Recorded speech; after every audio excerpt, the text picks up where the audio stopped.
आई भैया उत्तम recording studio के माध्यम से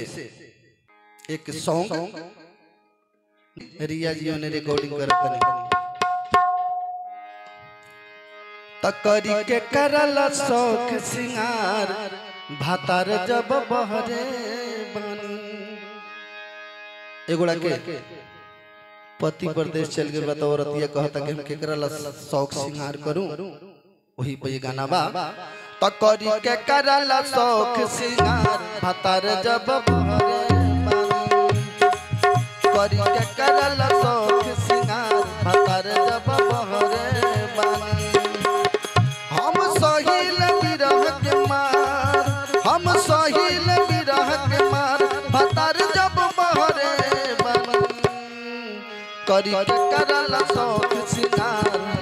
करी के करल शौक सिंगार भातार जब बहरे बन करी के करल शौक सिंगार भातार जब बहरे बन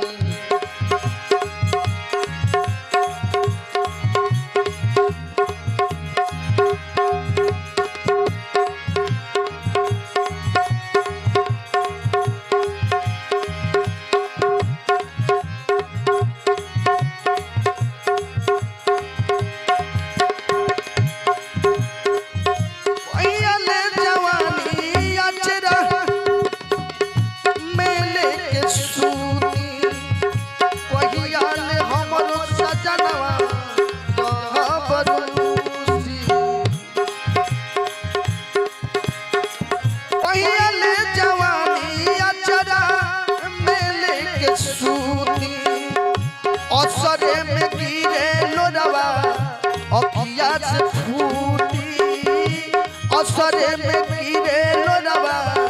अखिया से फूटी हो कहियाले जवानी अचरा में लेके सूती असरे में गिरे लोरवा अखिया से फूटी असरे में गिरे लोरवा अखिया से फूटी चल दिया से कतार चल दिया से कतार भातार जब बहरे बन करी के करल शौक सिंगार भातार जब बहरे बन करी के करल शौक सिंगार भातार जब बहरे बन हम सहिल बिरह के मार हम सहिल बिरह के मार भातार जब बहरे बन करी के करल शौक सिंगार भातार जब बहरे बन करी के करल शौक सिंगार भातार जब बहरे बन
घर लगे नहीं मनवा हमार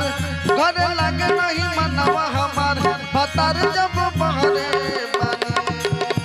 करी के करल शौक सिंगार भतार जब बहरे बाबा करी के करल शौक सिंगार भतार जब बहरे बाबा करी के करल शौक सिंगार भतार जब बहरे बाबा भारत भोजपुरिया कट नहीं रतिया जाके परदेश सैया भेजले न पतिया जाके परदेश सैया भेजले न पतिया हो भारत भोजपुरिया कहे कट नहीं रतिया जाके परदेश सैया भेजले न पतिया जाके परदेश राजा भेजले न पतिया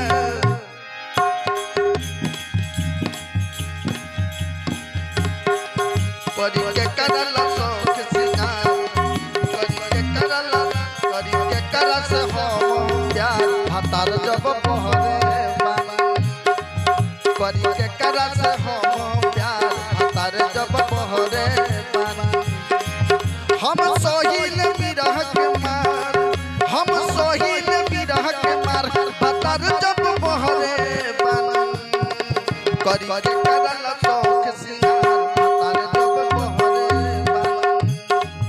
करी के करल शौक सिंगार भतार जब बहरे बाबा हम सोहिल बिरह के मार हम सोहिल बिरह के मार भतार जब बहरे बाबा करी के करल शौक सिंगार भतार जब बहरे बाबा करी के करल शौक सिंगार भतार जब बहरे बाबा करी के करल शौक सिंगार भतार जब बहरे बाबा करी के करल शौक सिंगार भतार जब बहरे